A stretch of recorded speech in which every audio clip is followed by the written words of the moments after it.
ఇక్కడ చనిపోయారు అనగానే ప్రజల్లో ఒక రకమైన ఆక్రోశం ఆందోళన ఉంటుంది. దాన్ని కరెక్ట్గా వీళ్ళు రాజకీయం వైపు భలే టర్న్ చేస్తారు సార్ జగన్మోహన్ రెడ్డి గారు. అక్కడికి వెళ్ళి ఎప్పుడో ఏదో లోకల్ ఎలక్షన్ గురించి మాట్లాడుతున్నాడు. లోకల్ ఎలక్షన్ గురించి మాట్లాడాడంటే అది కొద్దిమంది మహా ఉత్తముల కోసం మాట్లాడాడు సార్. ఆయన ఎవరో పోసాని గారు, అది మరీ దారుణం. పోసాని గారు అటండి 2015లో నంది అవార్డుని తిరస్కరించారని ఆయన మీద కేసులు అయ్యాడు సార్. ఆయన ఎవరో నందిగాం సురేష్ గారు అక్కడ 100 మందికి అన్నదానం చేస్తుంటే ఆయన మీద కేసులు పెట్టేశామంట సార్. ఇంకా పిన్నెల్లి రామకృష్ణారెడ్డి గారు అయితే ఆయన నోబెల్ శాంతి ప్రైజ్ కూడా ఆయన సెలెక్ట్ అయ్యాడటండి. ఏమంటే ఈయన మాటలు నిజంగా ఒకవేళ ఇలాంటి చోట మాట్లాడడానికి ఇంకో జగన్ ఎవరైనా వస్తారా, లేకపోతే ఆ జగన్ గారైనా డౌట్ వస్తుందండి నాకు ఒక్కోసారి. ఎందుకంటే చాలా క్లియర్గా మన రాష్ట్రం అంతా చూసింది కదా సార్ పోసాని ఎలాంటి భాష మాట్లాడాడు. పిన్నెల్లి రామకృష్ణారెడ్డి ఎంత దౌర్జన్యానికి డైరెక్ట్ ఈవీఎంలను పగల కొట్టడం. ఇక ఈయన ఎవరు వల్లభనేని వంశీ చేసిన దౌర్జన్యాలు, అతను మాట్లాడిన మాటలు, పార్టీ కార్యాలయం మీద దాడి. ఇది ఒక మాజీ సీఎం అండి, అతను స్పాట్లో లేడు అనే మాట మాట్లాడాడు సార్. ఇప్పుడు ఎమ్మెల్యే వెళ్ళి పెట్రోల్ వేసి ఆ ట్యాంకులో నుంచి అక్కడ పోసి అగ్గిపుల్ల వేసి వెలిగిస్తాడా? ఆయన ఎక్కడో ఉన్నాడు, జనాన్ని రెచ్చగొట్టాడు. వెనకాతలు ఉన్న వాళ్ళు కూడా కేసు పెడతారు కదా. కాదు, వివేకానంద రెడ్డి గారి హత్య కేసులో జగన్మోహన్ రెడ్డి గారు స్పాట్ లో ఉన్నాడా? ఆయన లేడండి, లేడు కదా. అవినాష్ రెడ్డి గారు స్పాట్ లో లేరు అంటే వీళ్ళకి సంబంధం లేదన్నట్టు అనమాట అండి. అసలు చాలా గొప్పగా నిజంగా ఒక వర్గానికి ఇన్స్పిరేషన్ సార్ ఆయన.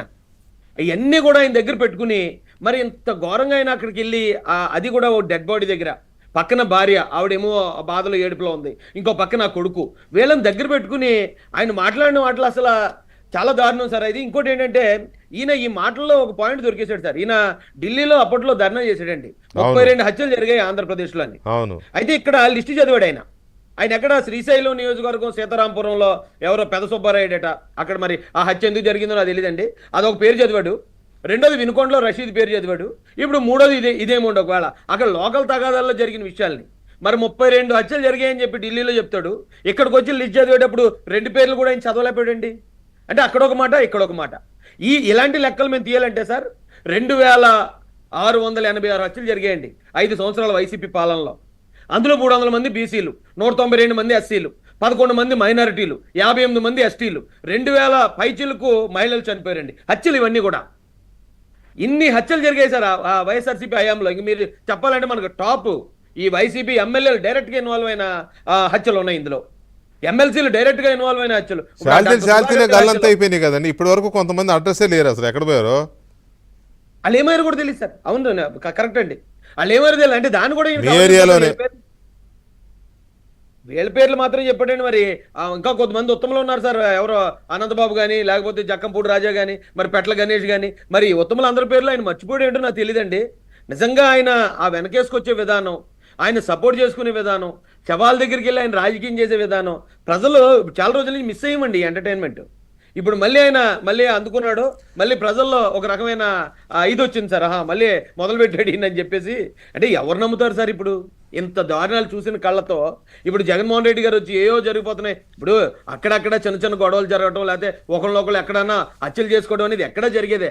అది డైరెక్ట్ గా చంద్రబాబు నాయుడు గారు చంపించారండి. 2015లో ఎవరో ప్రతాప్ రెడ్డి అటండి చంద్రబాబు నాయుడు గారు ఇద్దరిని చంపించేశారండి. డైరెక్ట్ గా చెప్తున్నాడు సార్ ఆయన. నంద్యాల జిల్లాలో నాకు ఎంత ఆశ్చర్యం అండి నిజంగా, ఎంత ఘోరంగా అబద్ధాలు చెప్పడం. మళ్ళీ ఇక్కడ కూడా పేపర్ నిజంగానే నంద్యాల జిల్లాలో ఆ ప్రతాప్ రెడ్డి అని ఆయన హత్యాయత్నం చంపేయలేదు, హత్యాయత్నం అంట, దారుణమైన హత్యాయత్నం అన్నారు.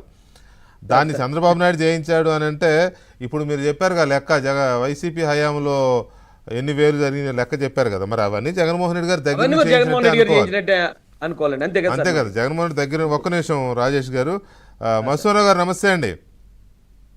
నమస్తే వెంకటకృష్ణ గారు. మసూరావు గారు చాలా మంది